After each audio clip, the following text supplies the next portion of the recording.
running for you every day and night. I'm running for you, gotta move, don't want no ride. So warm me up, cause I know the world is at my feet, yeah. So take me higher, baby, let's go and hit the streets, yeah. So I'll keep running for you. So I'll keep running for you. Hey, how's it going? How are you? Yeah, I'm good. I'm good. Can you hear me okay? Yeah, can you hear me okay? Yeah. Good.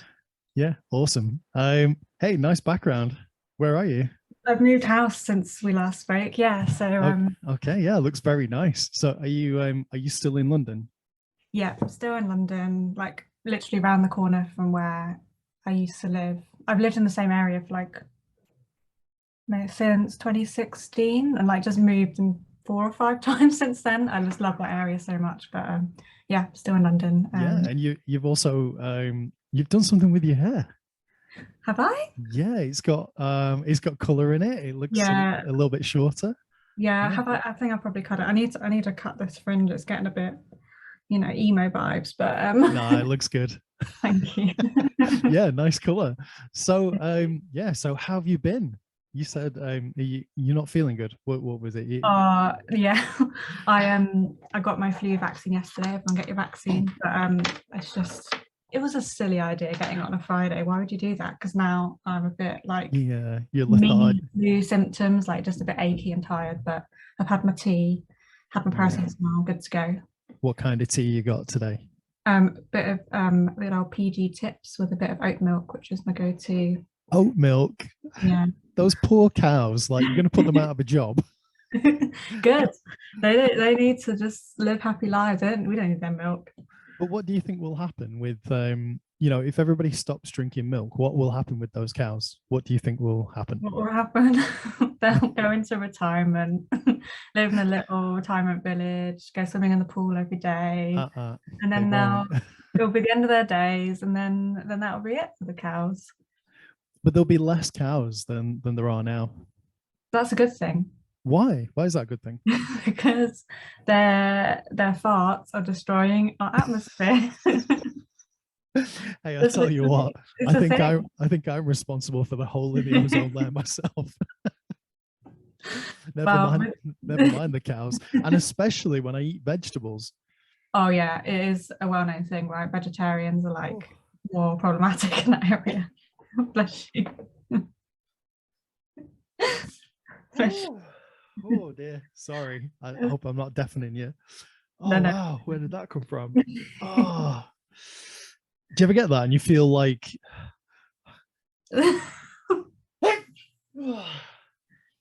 oh man, you feel like cleansed? Yeah, do you ever feel like something's crawled right up your nostril? Yeah, like super tickly. Yeah. Oh, like Ant-Man's gone up there with a tiny little vibrator and he's just like, hello. That'll get you woken up. Yeah, I'm awake now. So yeah, what were we saying? Methane. Yeah, maybe we should move on to conversation. Oh yeah, when I eat vegetables, yeah, it's disastrous. But when I'm on the keto diet or the carnivore diet, I'm good. You're all right. Well, we'll see. I'm good.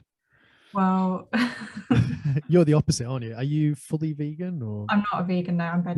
No, you're a vegetarian. But yeah, Callum, my partner, was vegan, so I kind of dabble here and there in different things in vegan food, and I love vegan food. So yeah, I definitely feel healthier. Like February last year, I think February and March last year, for the whole of those 2 months, I just did vegetarian, and I felt really great, and I lost loads of weight as well. Yeah. So it's weird. It's like if I go all in on vegetarian food, I lose weight and I feel healthy. Or if I go all in on meat and just eat nothing but meat and do carnivore diet, I feel really healthy and lose loads of weight. Yeah. But when I mix the two together, it's not a good combo. It's not good. No, I get fat and I just, flatulence. It's not great. Interesting. So you're basically saying the opposite of a balanced diet is good for you. Yeah. Balanced diet is bad. Yeah, definitely. And I definitely think that sugar is bad. Oh my God. And anything other than 70, 80, 90% dark chocolate is bad as well. Like there's so much sugar in it. It gives, like yesterday I had a bit of chocolate whilst I was watching a movie. And I noticed, I was just sat there and I noticed my heart was like beating faster. And I thought, whoa, what's happening? And then I was like, oh, it must be the chocolate. It's got caffeine in as well. So it's like sugar and caffeine, boom. Yeah. But yeah. And as you get older, I feel like my body anyway gets more sensitive to these things. It's like, yeah, me too. I can't have milk anymore. Yeah. I can't have milk, can't have bread or anything like that's got a pastry to it. Just basically have to avoid all flour, otherwise my stomach just turns into a cannonball, rock hard. So yeah. Us humans are not cut out for anything really. We're so delicate, aren't we? I think it's just because your gut is like your second brain, and you have all of those microorganisms in there that they basically, and I don't want to say that they control your mood, but definitely there's science that says they do, Yeah. Well, if you think of it this way, like if evolution is, if it's a fact and if it's true, and we organized ourselves as a very simple creature like a worm or something, and then eventually became more and more complex to facilitate food and breeding and defense, the gut is basically just the worm that is still alive inside us, and it's the main thing that controls everything else. So yeah, when you mess with that microbiome and you put processed foods in there and processed white flours and white sugars and stuff like that, then it's not good. All the little bacteria in there, they get angry and farty and gassy and aggressive. Like imagine when you go to the park and you start feeding, you try and feed a duck or not a seagull, like a pigeon, and then like loads of seagulls come. I feel like when you have a little bit of sugar, that's the equivalent of the white bread, and then all that nasty bacteria, those seagulls, and they're just like rah, like causing chaos. It's like a war zone inside. It's true. And like I think there are studies that like link like gut health and mental health like really strongly as well, which is so interesting. It's like you are what you eat in like so many ways. It's like the same with a car or a computer program. Like if you put alcohol in a car, it's not going to run as well as if you put petrol in. Same with coding on a computer. If you put crap in, you get crap out. Same with your body. And also I actually believe it's the same with all of your input senses, your eyes, your ears, your touch. If you expose yourself to crap all the time, it's going to affect the way you think, the way you feel, the way you view the world, the way you perceive things. So yeah, it's all linked, and we're just kind of, I think that not to sound like Alex Jones or a conspiracy theorist, but I feel like governments figured this out a long time ago, and it started with the propagation of the radio, and that's why radios are in every car. That's the first port of call of like getting a common message out to as many people as possible. That's it. Press a button, how many people can we get to listen to this? And now if you extrapolate that onto the internet, onto social media, you've just got to look at what Facebook have done in 2016 with Cambridge Analytica, and the US elections, and how they continue to manipulate. And then if you look at, I don't want to say China, but they also have their own agendas based on their own needs and their own wants for their society, and they also social engineer using things like the internet.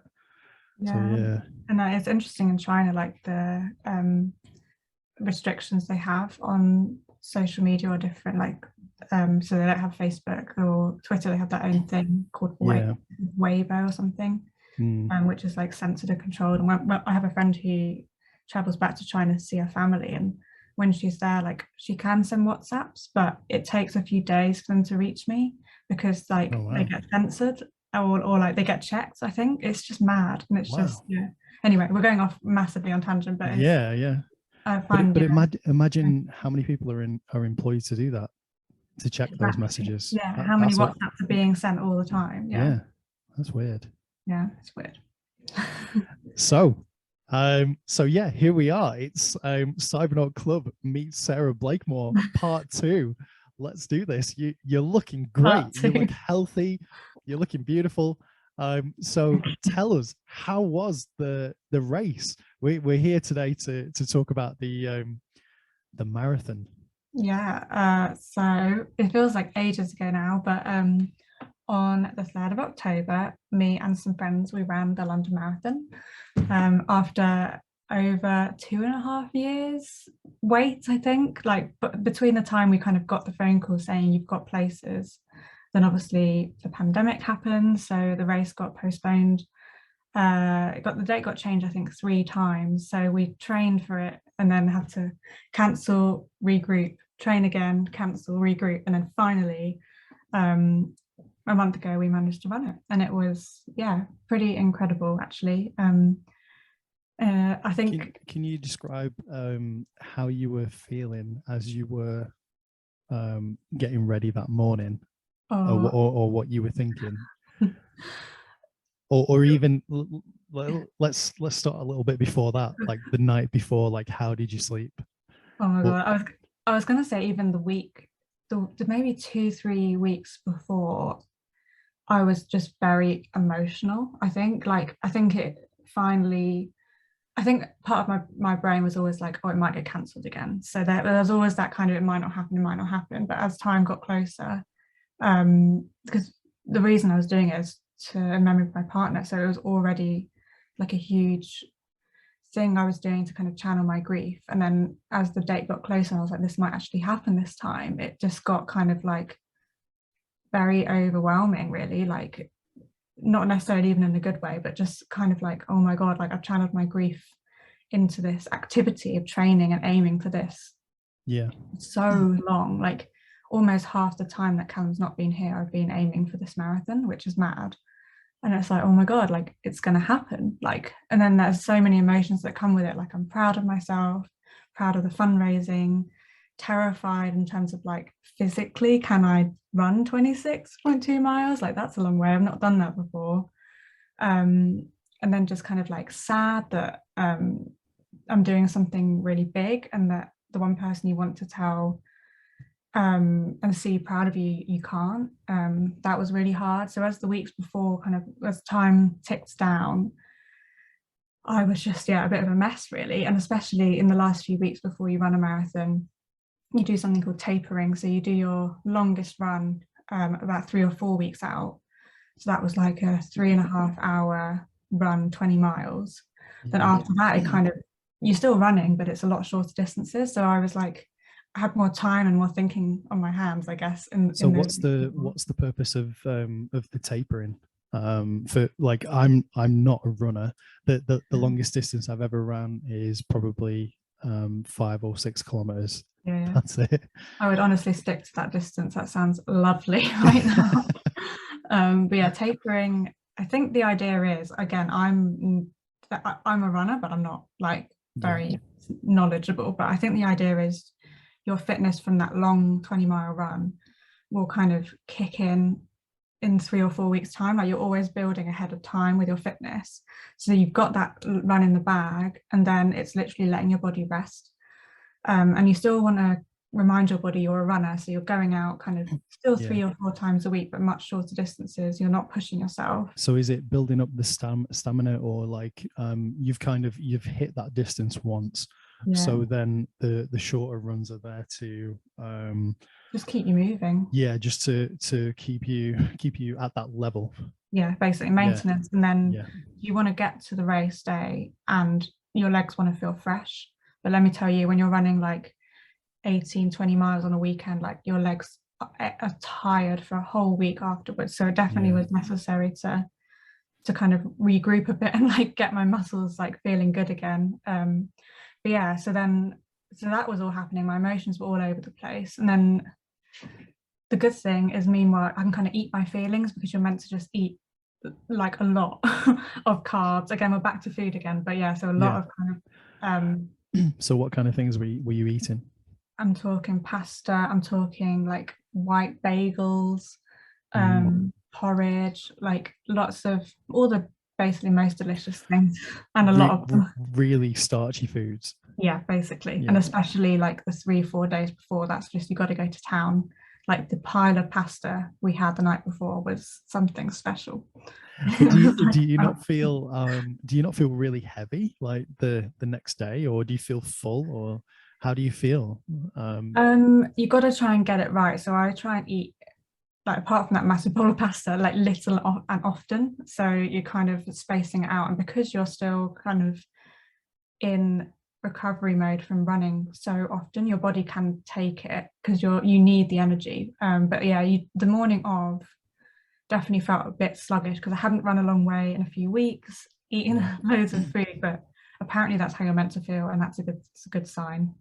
But obviously the adrenaline kicks in, and then it's time to run. And like, yeah, it was, so the day before, the guys I was running with, so I ran with some of Callum's best friends. There's meant to be 4 of us, but Rory. What are their names? Should we give those guys a shout out? So they're Rory and Isle and Sam, and they're a group of Callum's friends back from when they were at school together, and they kind of stayed friends up all through their 20s, which was lovely. But yeah, so we've been preparing as Team Callum for this whole time. But yeah, unfortunately Sam was like so unwell the few days before, so he had to pull out, which was like, I was really emotional about that, because all I could think was how he must feel, and how gutted he must be to not be able to do it. But yeah, so you can't do anything about it if you're not feeling up to it. You don't want to make yourself worse, and that you know, such a physical endeavor like a marathon will put your body into some sort of shock, won't it? So. Exactly, like it's incredibly dangerous. It's like especially because he had like a bit of a chesty cough, I think. So he was like, oh, should I run? And I was like, don't, like, it's not worth the risk. Especially like, I get really worried anyway, because Callum died whilst running. So the idea of Sam going into a race where he's not sure if he's well enough, like, I was just like, it's not worth it. Like, it won't change that you're in this team or not, whether you actually do the distance with us. Like, that will remain, you're in the team forever. Like, and it really does suck, but it's not worth risk. So yeah, unfortunately he stayed in bed. But Rory and Niall came down to London the night before, and yeah, we were all faffing around a bit, quite nervous, like making sure, because you have to kind of pack your little running belt or like fanny pack kind of thing. Because like running a marathon, you need fuel along the way, so you've got to make sure you've got everything you need. Like, so what kind of things were you packing, like liquid glucose and stuff like that? Or so that's what I tend to use. Let me show you. I've got in my running drawer, it's like this horrible oh yeah, I've seen that before. Like, you've seen people have these, right? It's like kind of horrible gloopy liquid. But that just, it's basically, what is it? I don't really know. Isotonic, whatever the hell that means. It's got like essential salts and stuff inside that help you rehydrate and get some energy, and they do definitely help. So packing, we kind of made sure we had all of those. Like, Rory had like a massive pouch full of wine gums. That was his like thing he wanted to eat. And just faffing around, making sure we have everything. Make sure you have to put like your race number on the front of your running vest, and like you have to put your name on your running vest. So we were just like sorting ourselves out, eating a load of food, and then got a really early night basically. And then but as you say, there was not much sleep. No. But that was expected. I just tried to just rest, even if I was just lying there like So when you were running, did you have a playlist?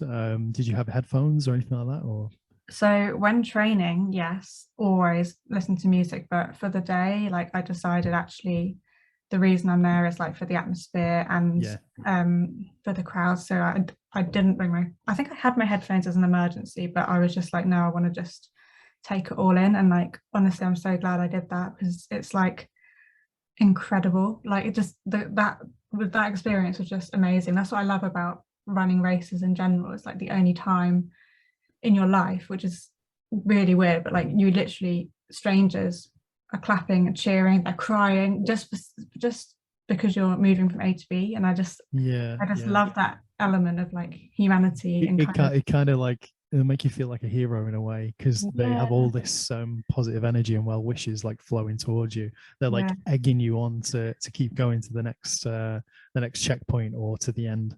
Yeah, exactly. So that was pretty incredible. And like, we all had our names on our running shirts, so people would like shout your name. Okay. I got it out to show you, because it's like, so I got my name on the front, and then on the back, Team Callum. So you'd have people being like, go on Sarah, or like, go on Team Callum, which was really nice. Yeah. And like, are you gonna frame that? I want to. Yeah, I think you should. I want to, along with my medal, kind of do a little display. I need to do something. Yeah, the medal looks really cool, and you sent me a couple of pictures, and so I'll add them to the end of this video, so people can see that. And also, if you've got any information about the charity that you want to tell people about, so that they can make any further donations as well, that'd be cool. Yeah, that would be awesome. I can tell you a bit about, so the charity actually was such a huge part of this whole thing. So it was through them. So it was Diabetes UK, which is a national charity that's trying to make people's lives living with diabetes better, and ultimately look for kind of cures for the different types of diabetes.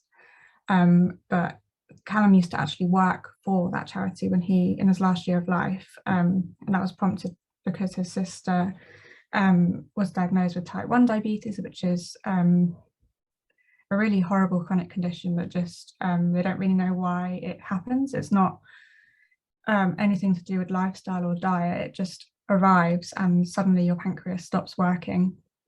And without, does it stops producing insulin? Is that what happens? It stops producing insulin, and without insulin, if there wasn't modern medicine, you would die, because your blood sugars, so when you're eating your pasta and whatever, like it can't process it, and it would just go through the roof high, and you can't live with that. So because like Callum's sister doesn't, like, she's not unhealthy looking, you know, she's thin beautiful young lady. Young lady, it's not, it just, we don't know why she got it, but she did when she was 13. And it's just, it's a pretty crappy thing in general, but especially when you're a teenager, which is often when people get diagnosed when they're quite young, having to constantly think, okay, when you're eating, how much insulin do you need to inject, or like pricking the finger and doing the tests, and checking your blood sugars. So Callum kind of saw her early diagnosis, and that kind of prompted him to see if he could get a job for the charity, and he did, and he absolutely loved his work there. He was working in their kind of with their membership bodies, so trying to keep the people who are kind of most connected to the charity happy, basically, and provide them with information and incentives to kind of keep connected. But anyway, so I stayed in touch with his colleagues there, who are absolutely lovely bunch of people. And I think in 2019, I think, I just was like, hey, just had a mad thought, could we run the marathon for you? And they were like, from that day, like, just so incredibly great. And they were like, oh my God, of course, here are your places. And they just were so supportive throughout. And where did that idea come from? Well, the marathon was always something that me and Callum used to, it wasn't like a massive thing, but like it literally they run like basically past our house where we used to live. So every year we would pop out and stand in a specific spot and like just watch it. And I think both of us were always like so inspired by it. And Callum would, at the end of the day, just be like, I want to run a marathon one day. And I'd be like, haha, good one, yeah. I was like, well, I won't be joining you because that sounds horrific. Because at that point I didn't run at all. But we just really enjoyed it, and it's something that I've always watching any race like that, I just find it so emotional for the reason I said before. Just I find it so inspiring that people have put months and months, and you see all the different charity vests running past, and you're like, all these people have got such a personal story and they're doing this massive thing for their own reason. And I just it's always just got me a little bit. So I was going to say, I always find it fascinating that you have those people who wear those massive costumes. Yeah, and that must be so hot, so heavy, horrible. cumbersome. Like they must have like friction burns, like from where it contacts their skin. Wow. Yeah, I made friends with a few people running in mad costumes on the day actually, and one of them, he was running for Diabetes UK as well, dressed as a big like loaf of bread. And I was like, right, when did your costume arrive? So this is the Sunday. He's like, my costume only arrived on the Tuesday. I was like, have you practiced with it? He's like, I've been on one run where I identified the chafing points, and now I'm just like lathered and taped up in every place possible. But bless him, he did amazing. But anyway, hats off to those people. That's a different level of commitment. A different level of crazy. Yeah. Like it's hard enough as it is, trust me. Yeah, just running like a couple of miles, being a chunky guy, I'd get a little bit of chafage between the thighs, and I'd have to watch out and put some like Vaseline on or something down there to make it, and kind of adapt what kind of underwear you need to wear and stuff like that, because that can be the thing that tears your legs up. It definitely is. I've like, not to go into too much detail, but I've definitely still got like marks on my body from months of training of like different chafing points, like rubbing bits, and like eczema for my watch, and but it's all part of the fun. But we got so after, I think it was the 2019 marathon, I stood out on my own where me and Callum used to watch the race in our area, and like stood there, got quite emotional, got back home, and by that point I was a runner, so it felt slightly less impossible, the idea of doing a marathon, but still highly impossible. But I think the emotions just overruled, and I was like, right, I'm going to ask for this place, and I want to do it with Callum's friends as well, because we'd all kind of picked up running as a way to deal with grief in our own ways. So it kind of felt like something that would be quite poignant to do together.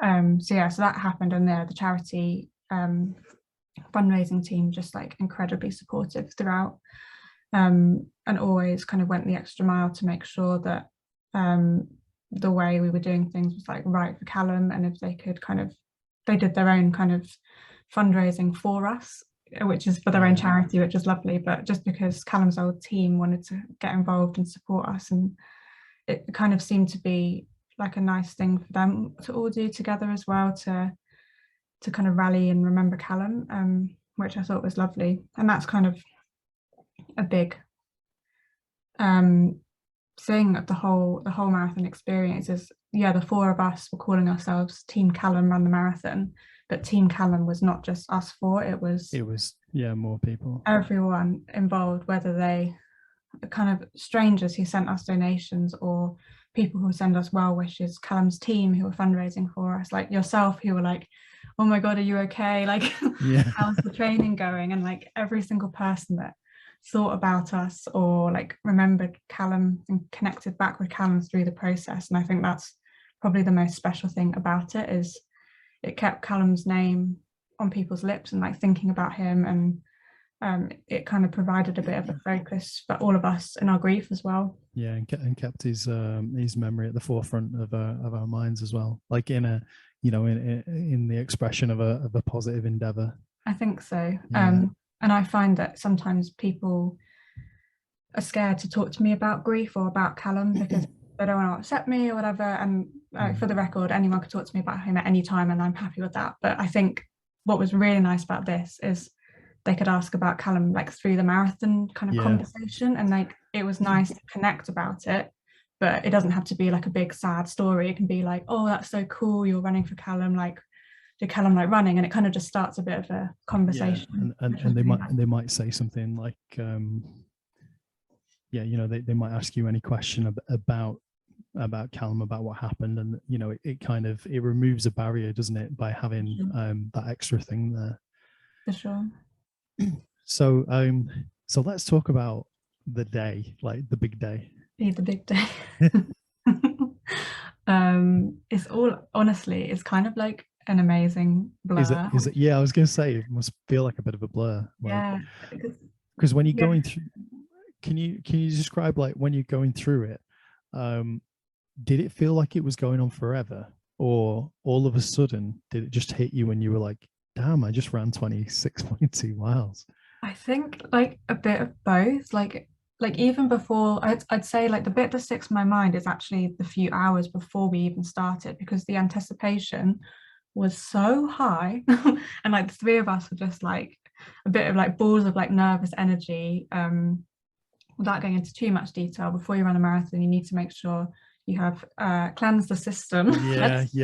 I've seen some pictures of some unfortunate people who didn't do that. Yeah, we were very scared that would happen, so we had like constantly queuing for the toilet like before the race.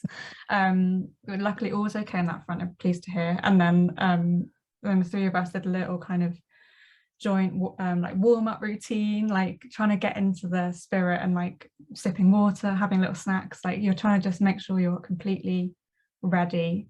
And then suddenly they started calling they call it a wave, so like our group, when we needed to start, we had to go to our start area, and we were like, oh my god, like suddenly it's here. So you're kind of just stood there like bobbing around, trying to keep warm, and then they call you out to move to the start line, and we're like, oh my god. And then you're walking.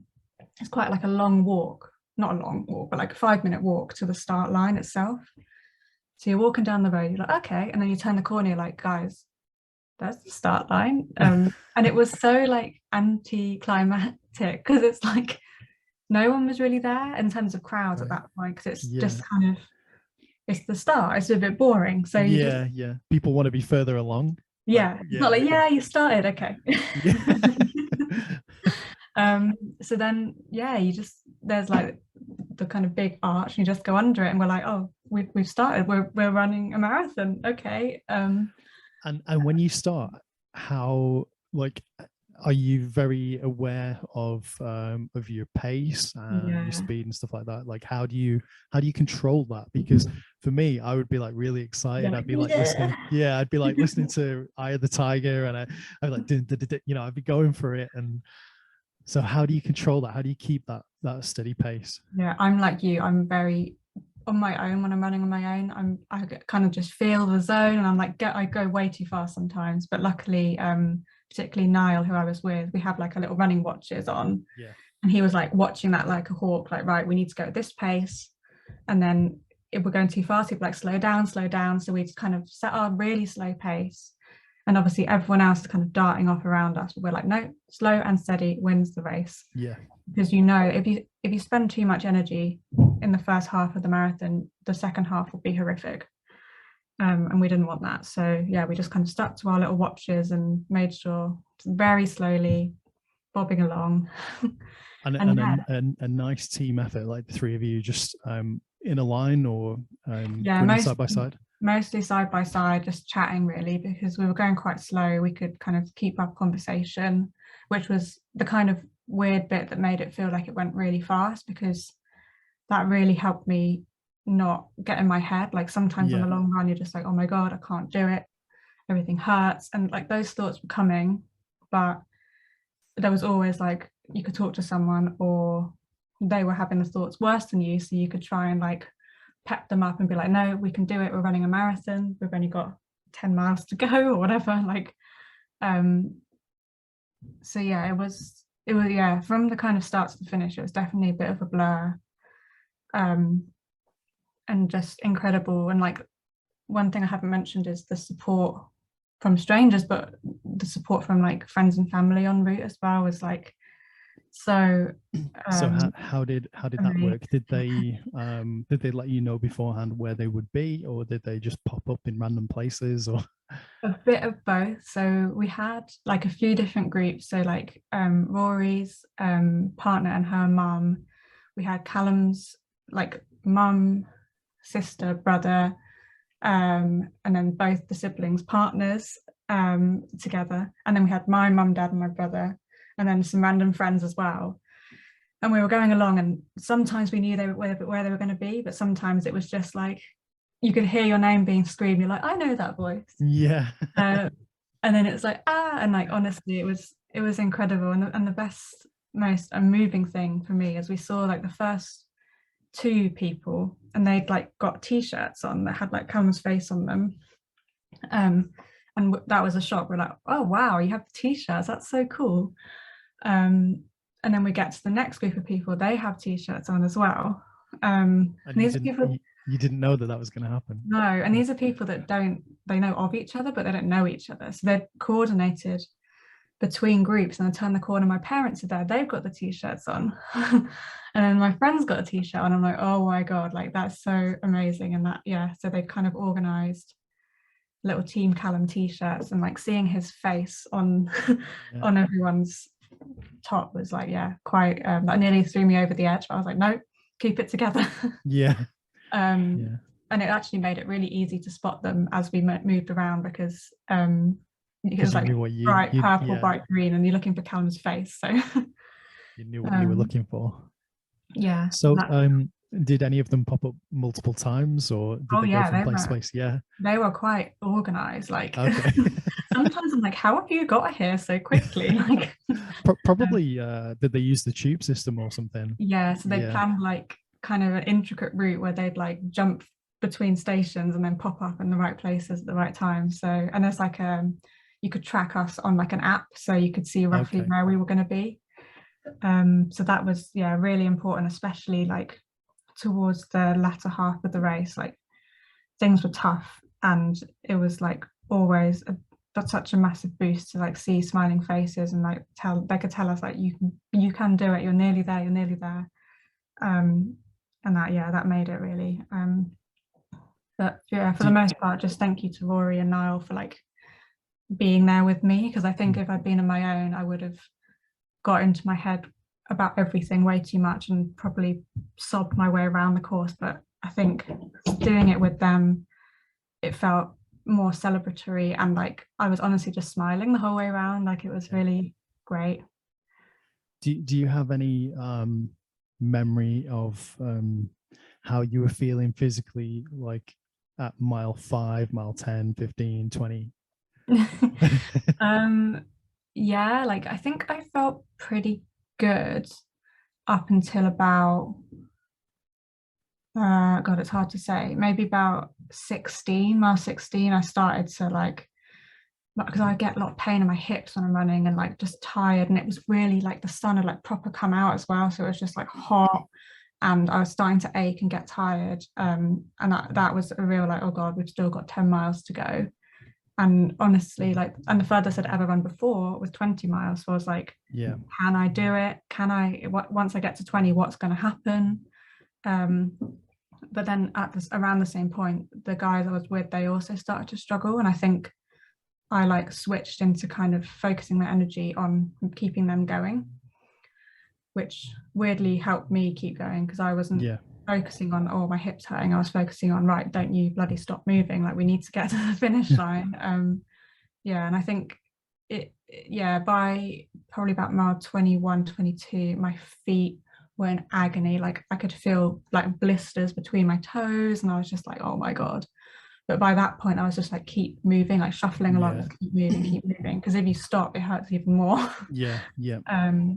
So like, in a way, it's not like I kind of hit a wall, as they say in marathon running, but if I did, I knew. I feel like the wall like comes from like lack of breath or something, not going too fast and not breathing enough, and you kind of just you feel that like here or in your stomach or something, rather than in your legs or in your muscles. And we were, because we'd kind of paced it really nicely, I think, for me anyway, like I I felt physically like I'm in pain, but I can do this. And that it's all a mental game as well. Like as soon as you decide you can't, that's the most dangerous part, because when you've still got like another hour, an hour and a half of running, you're like, that's a long way. And I haven't got much left. But yeah, we kept each other going. And one of the most funny things, when the boys were struggling, it was like God shone down, and some strangers were like, had like a platter of beer, like they were like free beer. So the boys like had like half a pint of beer like as we were running, and that was what they needed. That perked them up. I had an odd sip, I must say, but I was like, I can't drink a whole half pint because I'll vomit. Yeah. But so that was hilarious actually, and like one of the many examples of like how incredible like stranger love can be in that kind of moment. But yeah, it was just a whole blur. I would have thought that beer would have been like the last thing that you need when you go around. Probably. So you've got these isotonic gels. You've got water that you can sip. You're picking up maybe water, the odd sip or something along the way. Yeah. What do you do if you need to go to the toilet? Well, we did. Do you just have to hold it, or do you? Or well, is there? No, there are toilets every mile. Like portaloos, like really grim, but okay. Because we were out there for like over 5.5 hours, and you'd drunk a lot in the morning, so we were like, we need a wee, like. So yeah, we chose the ones with like the least queue basically, and just had a quick toilet break and then carried on. A quick stop and then carry on. Okay. So you did stop a few times. Yeah, it's not constant. It's just for me, like I wasn't worried about being super speedy and like, oh quick, we need to carry on. I was like, I don't want to be uncomfortable. You just want to get from A to B. It didn't matter. And it was quite nice just to sit down on the toilet for 30 seconds, just like, oh my god, okay, now I have to stand up again. The thing I'd hate is you're waiting and then you see whoever comes out in front of you, and then you sit on a warm seat. There's nothing worse than that. It was that level of grim. Like you just didn't look what was there, because you know what portaloos are like. You're just like, oh god. And people have all sorts of digestive problems when they're running marathons, so you just gotta power on through. But luckily we were okay in that department. So after you push past mile 21 and you were going, you must have started to feel pretty good. I was like, we're gonna do this, like we're gonna run a marathon. That's what I started saying to the guys. I was like, we're nearly marathon runners, like we've nearly completed a marathon, like we can do it. It's another 40 minutes, then it's half an hour, 20 minutes, and you're like, we're actually and then you start counting down. Counting down. And the last few miles is like quite straight along the north bank of the River Thames, so it's like you kind of know where you're going. You can see Westminster in the background, and that's near where the finish line is. The finish line is like right by Buckingham Palace. So you're seeing all the grand buildings like ahead of you, like, right, we're going there, we can see it, we're nearly there. And you kind of weave round through Parliament Square, and it all starts to feel very real, because like actually, although it's the London Marathon, a lot of the route is quite boring and like residential. And you have a few kind of key moments like Tower Bridge and Canary Wharf, and then the ending, but between in the middle of those, it doesn't necessarily feel like London. You're just on a big road. It could be anywhere. So then you get to the end, you're like, oh my god, there's Big Ben, oh my god, like there's Buckingham Palace, and you kind of turn the final corner and see like there's like a huge finish line, and you're just like, and by that point we're like running. Niall's got his beer in his hand, someone gave him another beer. And it was just it's pretty awesome. And so as you're approaching that last stretch, did you speed up? I think we did. I think we did, just without even thinking. And the excitement was building. I mean, it wasn't a sprint finish, but just we were moving faster. And what was the atmosphere like, and what were you feeling? I think by that point I didn't really have much emotion left. Like I think I expected that I'd cross the finish line and like burst into tears, or there'd be some kind of grand moment, but it was more just like pride and like, guys, we did it, and just quite thankful to stop running, to be honest. But it was. And did you have did somebody come at you with like tin foil or whatever it is, the insulation foil? Like, so what's the process after you finish? Like, what happens when you cross the line? Yeah, so you cross, and like we had a little hug, just like, well done, and then the key is to keep moving. You don't just stop, because your body would be like, what are you doing? Yeah. So we kept walking, and there's this lovely volunteers with their like the tinfoil blankets that you see on TV, and oh my god, they are so good. I always thought, like, what are they doing wrapping up in tinfoil? But they are so warm, and like, because your muscles, like, as soon as you stop moving, they'll rapidly cool down, right? So you want to have that warmth, and it was so nice. I was just like, This lovely volunteer like gave us our blankets, and he was like, oh, let me take a picture of you guys, you look great, and you do as well. You look super happy. Like, you don't look like you've run a marathon. All three of you, in the pictures that you've got, I've got here, there's a picture of you with some red and silver foil around you. Yeah, that's the one. Yeah, and you've got your medal, and you're glowing with pride. And then there's the other picture with you in the middle and the two chaps. And to be honest, you look like you're just about to start. Like, you don't look knackered at all. Oh wow, thank you. Yeah. I think that might have been the adrenaline is shining through. Right? I don't know, but and it looks like it was a nice day for it as well. Oh yeah, it was pretty perfect. It was at some points a bit too sunny, but then we got like a massive rain shower at one point, which was perfectly timed. And whenever we've run together in the past, actually, it's always been a mega storm. And actually, Callum loves storms. And one of the times we ran a half marathon, the storm was literally called Storm Callum. Like, they name storms. Yeah.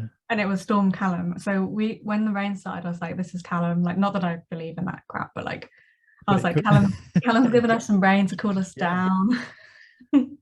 Otherwise, it was pretty. That's quite a coincidence. You think so, right? Yeah.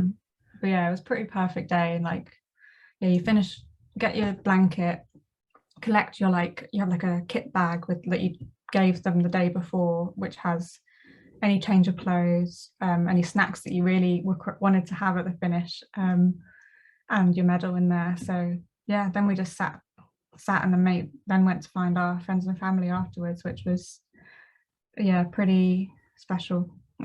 Getting to hug everyone afterwards. Yeah, and well done. Like, you did it, and you should be super proud, all of you. Like, you did amazing. And did it feel cathartic, or therapeutic in any way? I think so. Like, I guess it's like it kind of shows the kind of person I am, that I don't do things by halves. And I think, to remember Callum, I wanted to do something quite big. So I guess it satisfied that part of myself to kind of feel that I've at least tried to represent his kind of impact on my life in a tangible way, like through running a marathon for him.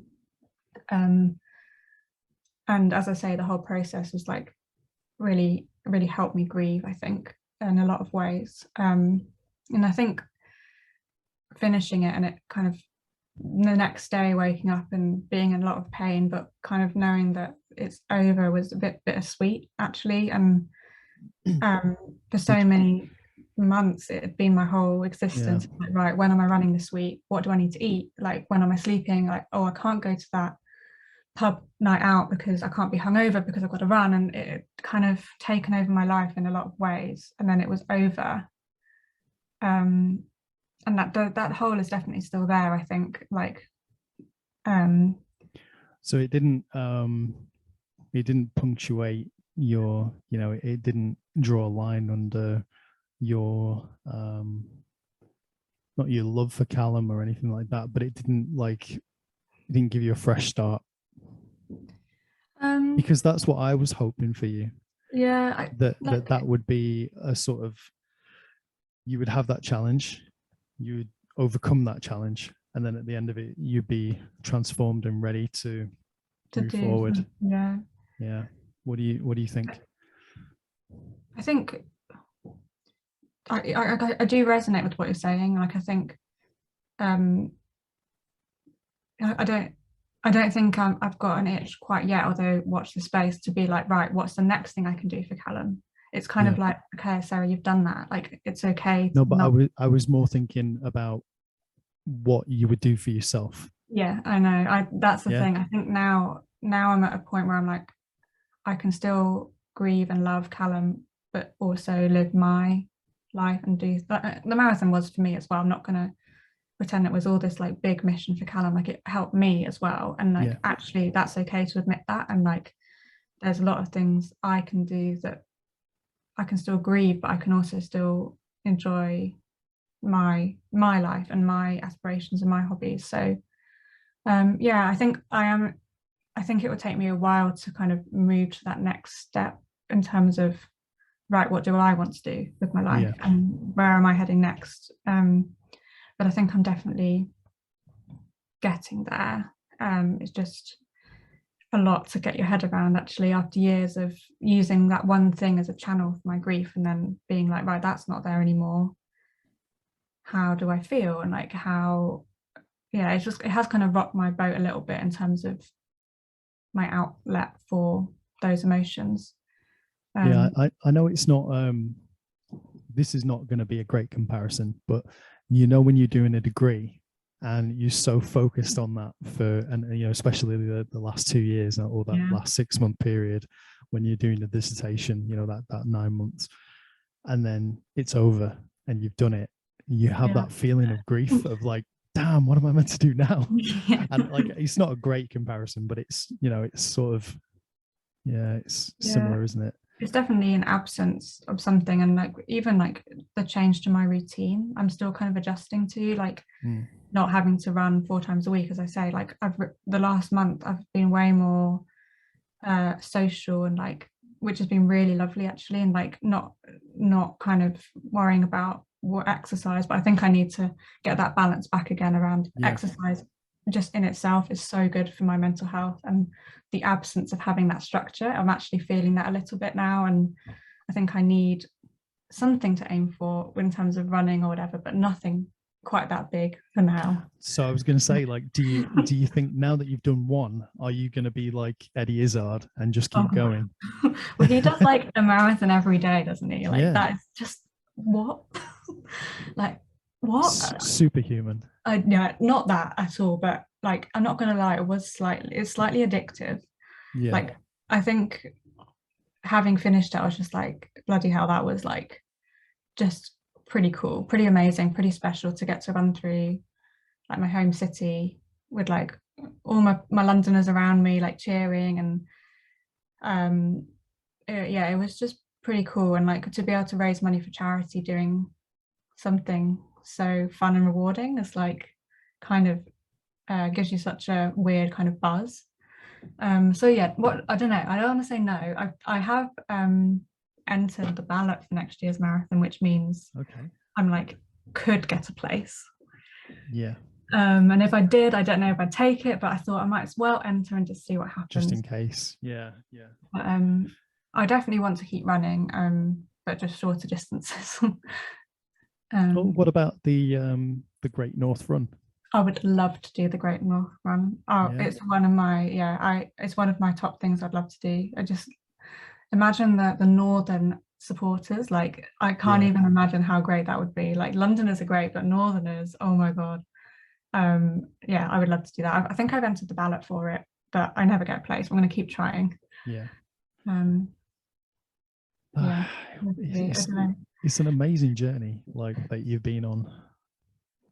It's just incredible.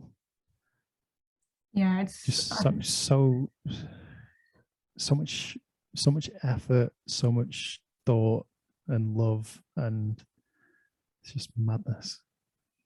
It's a lot. It's it feels a lot of the time that it's not me.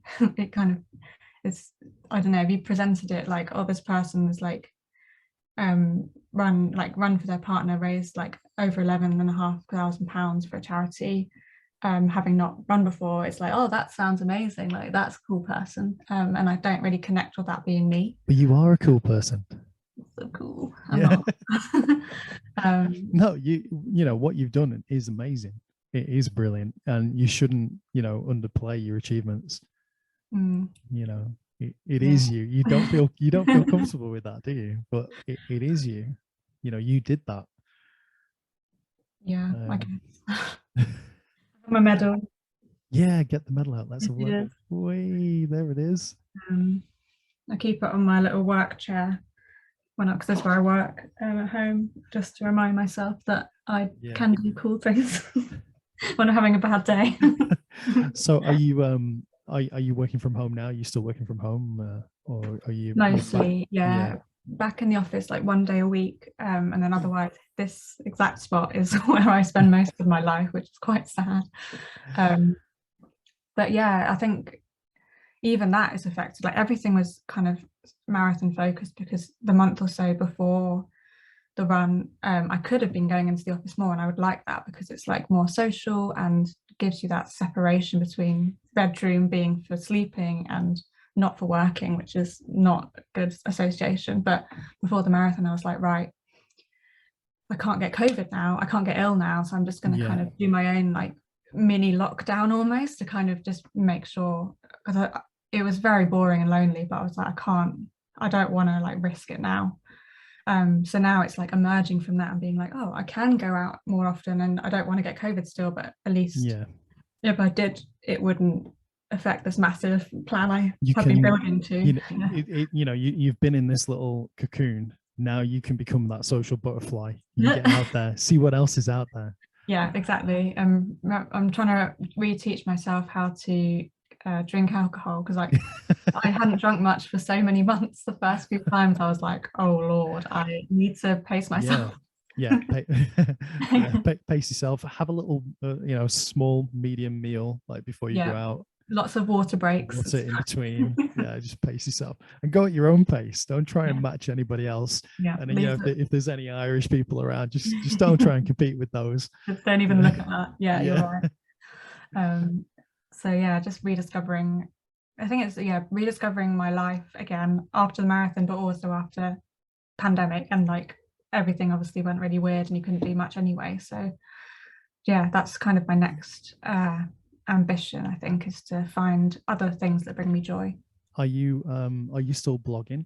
Are you? Oh, I want to be, Paul. I get such what's the word, like a block about it, because I like trying to capture what's in my head, or kind of experiences or Callum stuff, but I'm such a perfectionist. I think, oh, if I try and write this down, it won't be as good as it should be, and then that blocks me from doing it. But I would like to try and blog about what we talked about today, and try and at least some elements of that capture while it's still fresh-ish in my mind.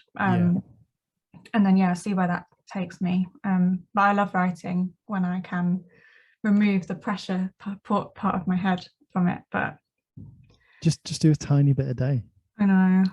Just do 15 minutes every day. Just say, I'm going to sit down, I'm going to do 15 minutes, and whatever I write. Yeah, you're right. Do it in an Evernote document, and then you can access it anywhere. Like if you're on the tube, or you know whatever. Yeah, and just like pop it in. If something pops in your mind, just get it down, and then you can always access it again when you come home, because it's it's cloud based. Yeah, that's a good idea. I will. Is that what you do with your blog? Yeah, I'm not with my blog, but sometimes I might have like funny ideas or for jokes or something, or I might observe something that's quite weird in the world, and then write a commentary about it. And like, I tend not to share these with anyone. But I just I keep like these musings, these thoughts, and I might use them later in books or short stories or something like that. Yeah, that's awesome. If you ever need a laugh, just like open up your note, like yeah like oh man, what was, I mean, there was a lot. When I went to Germany to see my friend, to go sorry vegetarians, sorry vegans. I went to go hunting. Oh wow. Yeah. Actually, I went there, and I spent about 7 days there in Germany. We went hunting once, and we climbed up into we went out into these fields. They had like beets and cabbages and stuff like that there, and we went up into this almost like a tree house. So we sat there with a gun, just waiting. God. And you literally just waiting for the wild boar or the small deer to come along, and waited for hours and nothing happened. So it wasn't the hunting that I thought it was going to be, because like it kind of action-packed hunting. Yeah, it came about because I was I was listening to the Joe Rogan podcast a lot at that time, and he's going hunting in like Hawaii or Texas or different places, or Colorado, and he's actually stalking the animals, and he's doing bow hunting. Wow. So you have to be super accurate. You can't you can't miss and wound the animal and let it run off. You have to make sure you get a good kill. So when my friend Kevin from Germany was, he's sending me pictures of literally what I would call an ocean of baby wild boar running through the forest. Oh my God. So many, just thousands and thousands of them. They just walk through, and if they hit a farmer's field, there's no crops left. Because they eat everything. So Kev and some of his friends, they get hired, or it's part of like a community thing. They go to sort of prevent them from destroying the crops. So I thought I would be part of that, but there was none to be seen. There was nothing there. They knew I was going. Plus I don't know how I'd feel about killing an animal. Have you ever killed an animal? By mistake. By mistake, I killed a frog when I was a child. Oh, and it's still with me now, I can see. I'm really sad about it. So I was very I don't know. I was a very silly child, out in the west of Ireland, in a small town called Kilshamott in County Mayo, and where you grew up? I was born in Dublin. I didn't know that. Yeah, and I grew up in Dublin until I was like 6 or 7, and then we moved from there to County Mayo in the west of Ireland. And in the outback of the house, at the back of the house, there was an egg factory, and then to the left of that was a big field with a tree and like a sort of a marshland. So it had all those reeds that stick up and stuff. So there's loads of creatures there, and I found a frog, and I was super excited. I was like, "Oh, cool frog!" So I picked it up, and I threw him up in the air. And I was like, "Well, bounce!" I was like too excited, and I threw him up, and then he hopped, and I was like, "Yay!" And I did it again, and I threw him a bit higher, and I was like, "Yay!" And he moved again, and then I threw him a third time, and I threw him really high, and when he landed, he didn't move again, and oh no. So I was like, "Oh no, what have I I didn't mean to do that. I didn't know that was going to happen. I just thought that they could take it." And I scooped him up, and I brought him over to the tree, and I buried him under some rocks. I had a little froggy funeral for him. And then I went back the next day, and then the next day, and I think on the second or third day when I went back, something like a bird or a fox or something had moved the rock and dug him out and like eaten a part of him. Oh no. So, the circle of life resumes. Yeah, but I still carry that with me, and I think that's the only thing I've ever killed. I might have, I've killed insects and stuff, but they're irritating. But I don't like to. Like, I'd rather open a window and escort the fly out of my house. Go on, there you go. There's the door. There's the window. Out you go. Like, the window's wide open. Can you not see? And they're like, no, they probably can't see. They've got like weird eyes. So, like, swatting it is really a last resort, and that's typically, when you're in bed, and then you hear that. Zzz, yeah. And you're like, oh, oh. yeah, whatever it is. Yeah. Yeah, I always one thing as a vegetarian, I think over the years I've questioned, I was like, could I like butcher and kind of kill an animal to make it into food? And I think that's a blocker for me. I'm like, I don't think I could. Therefore, I don't think I should like eat what other people have done because I couldn't do it myself. But I think, yeah, I just find it fascinating. I remember we went on like a school trip when I was a teenager to a farm that was like a meat producing farm, and seeing kind of, we didn't see the kind of that bit of the process, but you could see the building where it happened, and the sheep there, and then the lamb for sale in the shop, and it kind of all kind of dawned on me like, oh, that's where food comes from, and I don't know if I want to be a part of that right now. So it's interesting. I think if there's an alternative, which there is, then if you've got it within you, then maybe, you know, you should not eat meat. But that would make me hypocritical to say that, because I love it. Like, yeah, but I wonder if that's more how I was brought up, or habit, rather than necessity. Yeah, it definitely is. I think it's very normalized, and I definitely wouldn't like, I'm not one of those vegetarians that's like, oh my god, how dare you eat meat? Like, my whole family eat meat, all my friends eat meat. It's like absolutely fine for them to do that. I think it's, yeah, I just have like little debates in my head about it. But there's definitely progress happening, and like I had the other day, there's this burger type, it's called Beyond Meat burger. I don't know if you tried it. No, I haven't tried it, but I'd recommend it. Yeah, you think it'll be good, but then that also raises a question in my mind, is to, if you're going to be a vegetarian, why try and imitate meat? Why try and imitate that? Like, I know, it's weird. Just eat a vegetable. It is weird, but I think it's good, like in the sense that if someone like yourself is like a big meat eater, or like my brother who's same as you, like big meat eater, if every now and again he can swap a burger for a fake meat burger, that's a really good step. And like, although he wouldn't eat a salad, he wouldn't eat kind of a full veggie meal necessarily, but to have like be part way there and try every now and again to swap, make those little changes, I think that's a good thing. But anyway, we've traveled across topics today, Paul. that is the nature of a good conversation. Yeah, you know, making me hungry now. Yeah. Are you gonna go get some lunch? Yeah, I have no food in, so I need to do that boring Saturday job of. Oh, that's horrible. Why did you plan it that way? I know, I'm such a failure. I was going to do it yesterday. Don't waste one of your day off afternoons. Yeah. I know, how sad.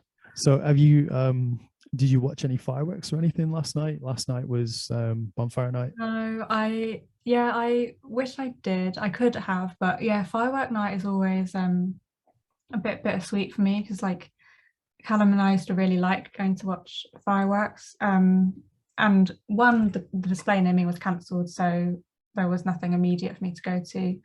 And two, it kind of just, it never quite feels right without him to go and see fireworks. I remember one of our like first, we were still just friends, but like in hindsight it was quite a romantic meetup we had. We were like sat in Hyde Park, we just like sat on the grass drinking cider together, and in the distance, I think it was some kind of religious festival that weekend, but that someone had let off loads of fireworks, and we just like sat kind of hugging each other watching fireworks. And that was like one of our first, like, I would say date, but it wasn't a date because we were just friends. But like a happy memory. Yeah, really happy memory. And I think since then we'd always go to bonfire night together, or like New Year's Eve in London and watch the fireworks and stuff. So yeah, I just sat and watched Netflix all evening instead, which actually was quite nice. Yeah. But, so we had a firework display, not our own one, like not far from here. Awesome. in the local park. The park is called The Walks, so it was called Forks in the Walks. So there was like a fairground as well around the area, like around the outside of the park, like around the perimeter. And then on the in the middle, there was like a stage with a DJ and stuff and lights. And then there was the bonfire. So there was loads of different rides there. There was like German sausage stands, you know, ones with the massive, the circular like barbecue in the middle of a circular stand, and it's like on chains. I just eaten not long before. Like, and yeah, I was like, damn it, I got there with my daughter Penny, and I could smell it. I was like, oh, I really want that. It's so tasty smelling. Oh, that sounds so amazing. Yeah, so we we had a look at everything, and then I was recording some of the rides that were, because they were very colorful. And I turned around and Penny was kicking off with the wife, and she had her in her arms, and I was like, what's going on? Like, oh, come on, babe, we'll go see the bonfire. It's going to start soon. To try and walk her, and she's in her twos, so she's having a massive tantrum. And then I'm holding her, she's kicking and screaming and stuff and not having any of it. We get over to near where the bonfire setup is, and she wants to go to her mum, so I pass her back to Naomi, and she started to settle down a bit, and then out of nowhere she just throws up all over Naomi and all over herself. Oh no. And I was stood there, and I was like, thank God that wasn't me. but at the same time, I was like, oh my God, that's so grim. And there was so much of it. It was like all of her tea just came up. Bless her. And Naomi looked at me. No, just because she got herself so worked up. She got so upset. So then it was just a disaster. And Did you go home? We had to go home, yeah. Oh, man. So we came home, and she was all right on the walk home, and Naomi carried her the whole way because there was no point in doing anything else. And then she, as soon as we got indoors, she kicked off again, and I had to take her upstairs to the bath. Bath and bed and calm down. Bath and bed, yeah, and that seemed to work, and she's on good form today. But while she was in bed, the fireworks were going off, and I managed to record it on my phone. So I showed her today, but she didn't seem too interested. Typical kids, ungrateful street urchins. It's like this one night is meant to be really great for kids. We're meant to have an absolutely great time, and she's like, nope. Yeah, nope. I know. Because we went in 2019 when she was a lot smaller. She would probably been about like 4 or 5 months old. Yeah. And so she was like wrapped up like a little burrito. Yeah, a little burrito. And we watched got a happy memory of like watching the display and the fire and all that sort of stuff. And we're hoping to relive that, because last year was cancelled because of COVID. But no such luck. Not quite. Not this time. I probably won't even bother next year now. I'll probably wait until she's about 5 or something. Yeah, okay, maybe wait till she won't get so overwhelmed. Yeah, I think that was part of it, that she was tired and she was overstimulated, and all the lights and all the people, and I think it's weird for her to be out at night in the dark in the park. Like, That's true. I think she was just generally a bit scared of everything as well. Yes, sir. But yeah, that was my last night. You'll have to find some other fireworks tonight you can go and watch by yourself. Because we had we had a friend of ours brought around some sparklers yesterday. Nice. So we'll do that tonight in the back garden. Oh, that'd be nice. Yeah, I love sparklers. Try and spell out your name. Yeah, these ones are like, they've got stars on the. Oh, awesome! It's like bent into a star at the end, so that should look pretty cool. I think. Really cool.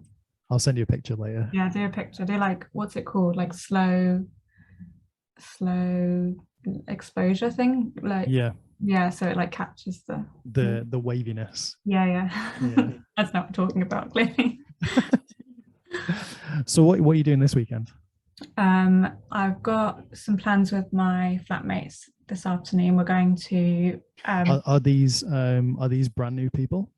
no, so these people I've lived with in my old place, but we lived in a bigger house and now we've moved just the three of us. So it's like me and a couple.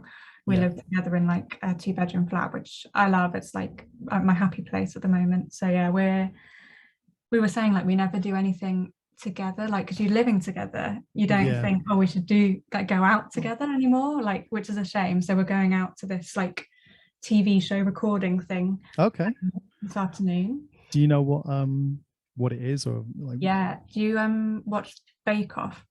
Yeah. Or know of Bake Off? Yeah, so it's there's like there's an after show.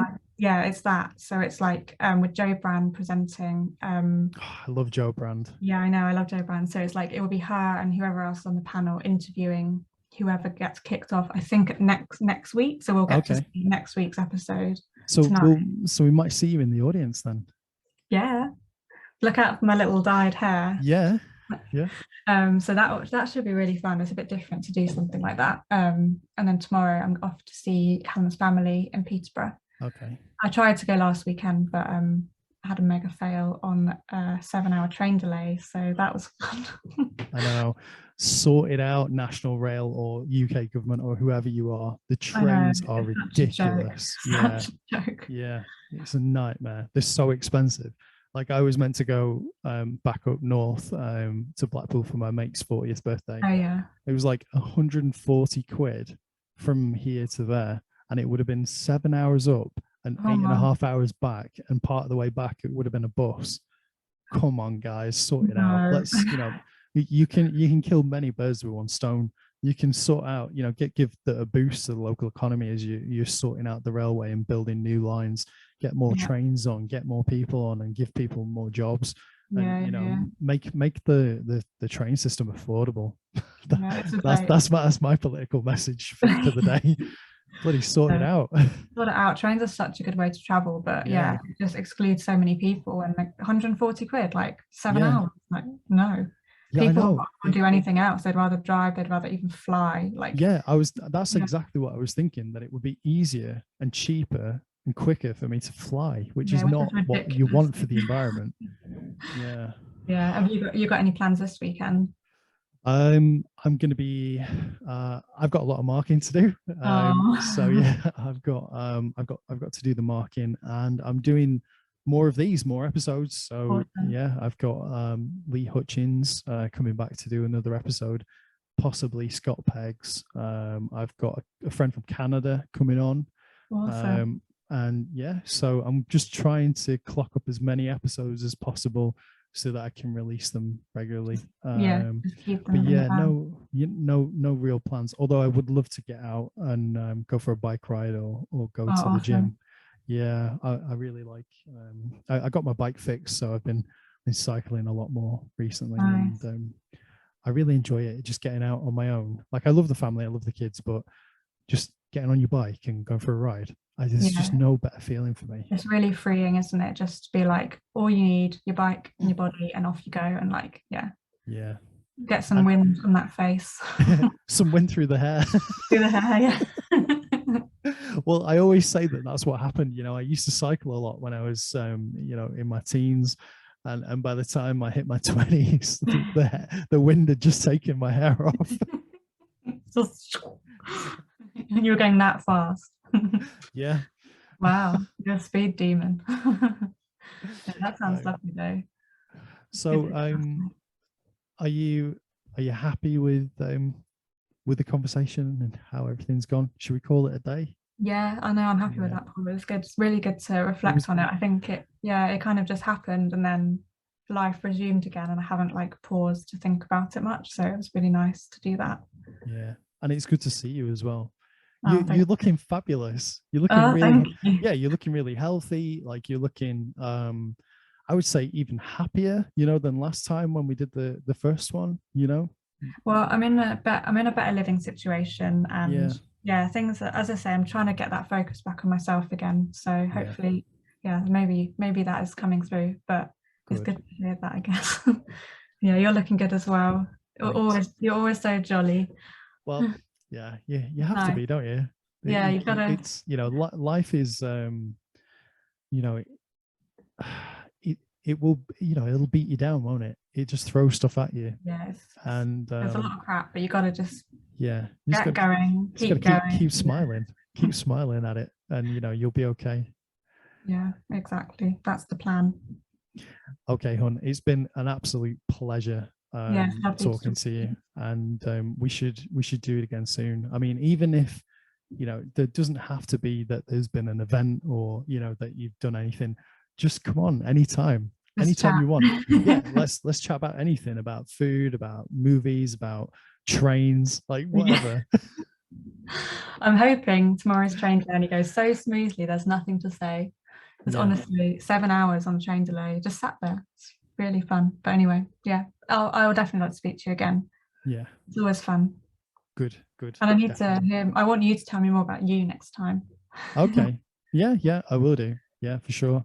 That's always nice to hear. Think of some questions. Yeah, okay. I'll start interviewing you. Yeah, you can interview me. Yeah, that's fine. So before we go, I wanted to say, like, do you have any contact information for the charity? Yeah, I can. So our fundraising page is still live, which has detail about what they do, and I can send a link to like their website as well. Okay, so I'll put that on this video.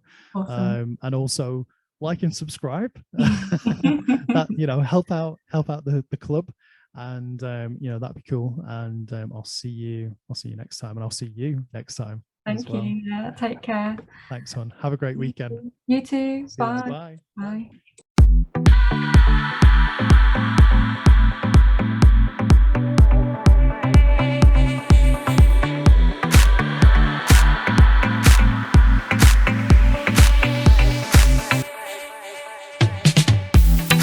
Lay there on the kitchen floor. It seems like you can't take no more. I'm sorry, but when my engine starts, I just can't get enough. I'll let you up and tie you down, so you'll be here, won't sneak around. I'll lace you up and put you on.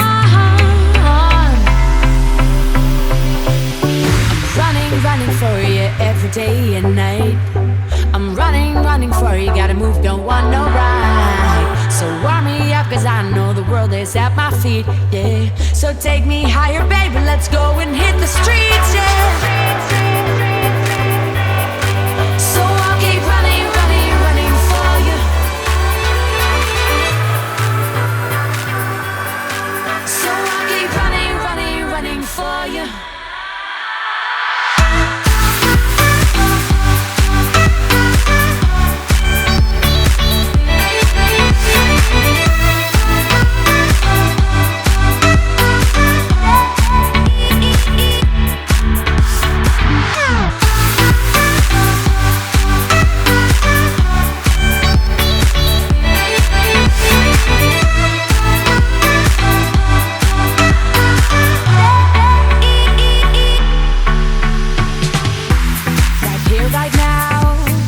You and me, so don't be shy, just come and see. I'll show you places you've never been before. I'm running for you every day and night. I'm running for you, gotta go and step outside. So warm me up, cause I know the world is at my feet, yeah. So take me higher, baby, let's go and hit the streets, yeah.